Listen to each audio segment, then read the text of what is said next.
we move on to do a full reaction to Rodri winning the Ballon d'Or and Real Madrid snubbing the ceremony. Um, so okay.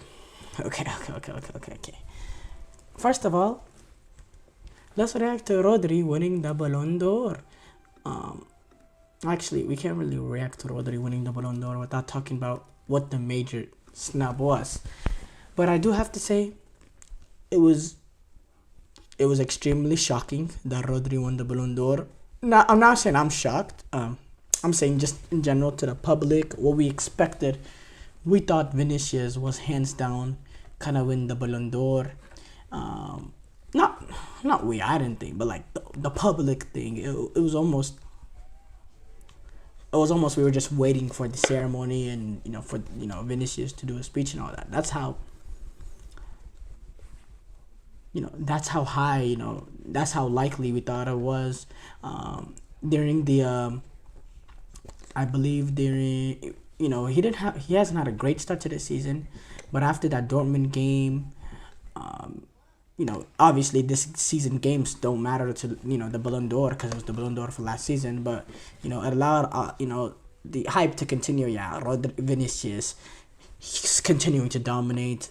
About to be a Ballon d'Or winner. A lot of people were making those claims. A lot of players, whenever they were praising Vinicius, they were throwing in that Ballon d'Or title in there, but nothing was confirmed at that moment, and then slowly, the rumors started circulating throughout today, or technically yesterday, because we're past midnight.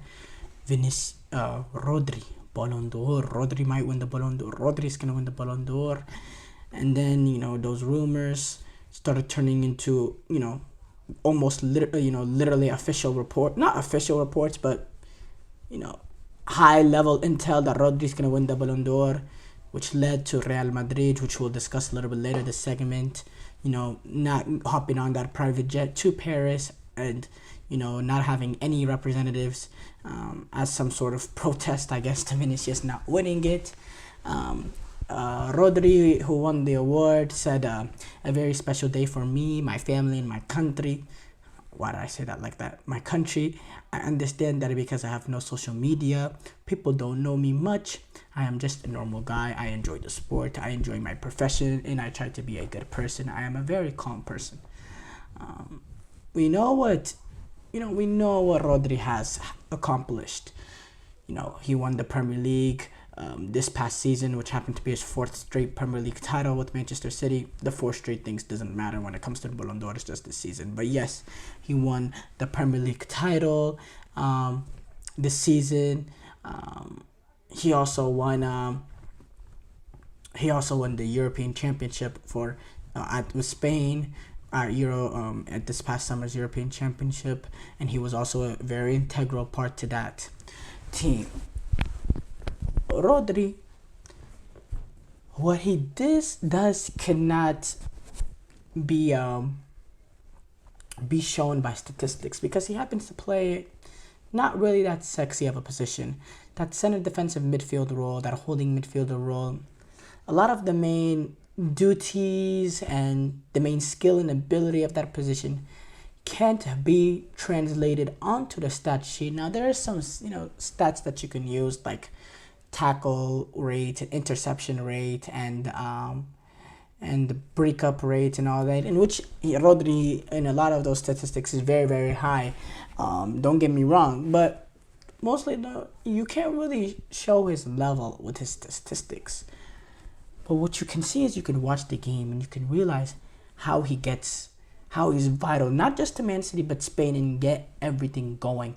How he dictates all the tempo, how he's the composer of that midfield, how essentially any play, any build-up goes through him and usually starts from him receiving the ball off the center halves and just being the composer that composes every little aspect of the pitch. That's how important he is.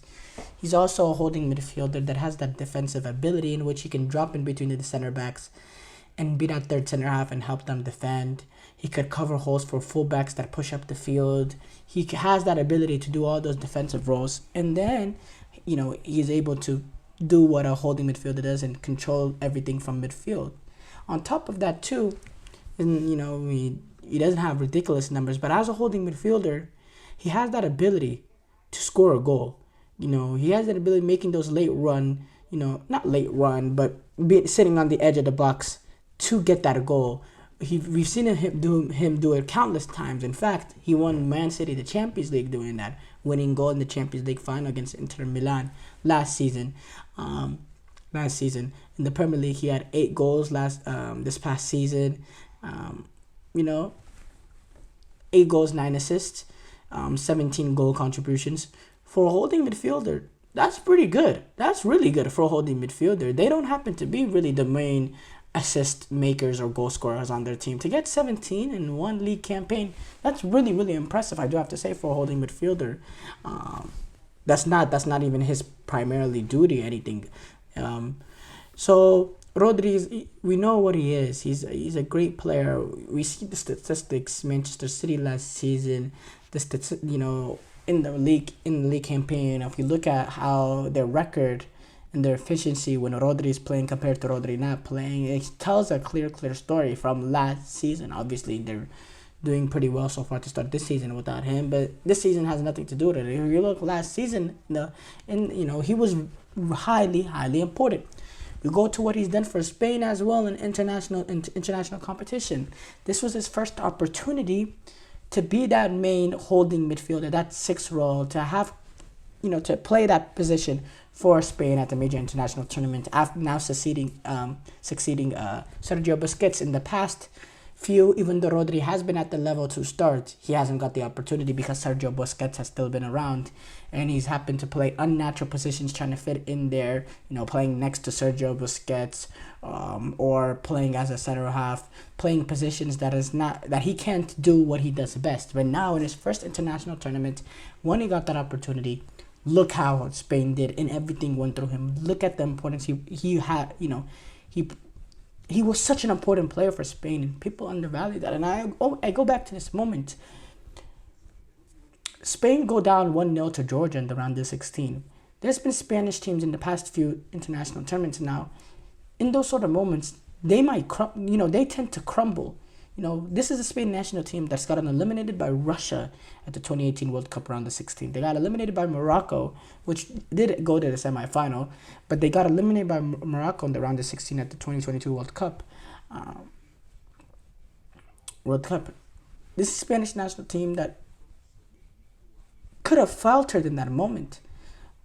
But when Spain needed the goal, it was Rodri that got the goal, got that equalizer. I believe it was a little bit shortly before the second half. In the 40th minute, 39th minute.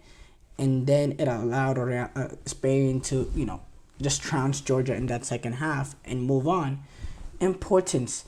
That's an important play. That's a clutch. And Spain did not have the ability to have the ability at that position to do that in the past with Sergio Busquets. He did not give you really goals at all. In there, but Rodri, he's the one that came up with that goal. Not saved Spain. That's way too much of a stretch, but that game-changing play. And then they went on, and he was an important part in each game, or in most games, to win that European Championship. He did come off in that second half due to injury, and they went on to win that final against England, yes. But throughout the duration of a tournament, game in, game out, he was very important, and he played a very, very good tournament. Now, Vinicius Jr., obviously, he's not a fan of, not a fan. He obviously feels snubbed by this. We saw what he said on X or Twitter or whatever you want to call it. Real Madrid, they're snubbing the tournament. They're skipping it. I think that's a little childish. I do have to say, from Real Madrid, a club that has such prestige, to snub the award because they feel like it was robbed. Look, I'll say it again. I'll say it over and over again.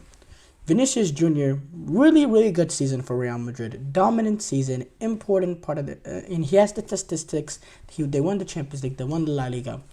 There is a clear precedent with the Ballon d'Or in the past that the international tournaments have a factor, have a huge factor. And as they should, the international tournaments are, they're tournaments and each game is magnified. And, you really have to be a proper player to show up in those clutch moments. So there's a good reason why the international tournament should be factored. They're the pinnacle, especially the European Championship, the World Cup, even the Copa America to an extent. They are the pinnacle of football. And they should have a huge value on this. And Vinicius Jr., although he showed up for Real Madrid game in, game out, well, not game in, game out, but he was very important in that Champions League, knockout stages, and important part of Real Madrid that won the Champions League. For Brazil, he was not good enough at the Copa America. He was not. Against Costa Rica, his level was nowhere near good enough. Against Colombia, his level was not good enough. He played a good game against Paraguay, but then against Colombia, his level was not good enough. He ended up getting a second yellow, in which he wasn't even not second yellow, but a accumulation yellow, and then which he wasn't even available for Brazil. And then they went on to get eliminated by Uruguay, in which he didn't play. Yes, but 2 out of the 3 games, he was crap. He was crap. And international tournaments, they have a precedent. And if you don't show up for your national team in the summer, simple. That's the tiebreaker factor from this. That's what it comes down to. Simple as that. But Real Madrid snubbing it obviously is pretty childish, and I like to ask Real Madrid, okay, now let's say one of your players plays the next year, I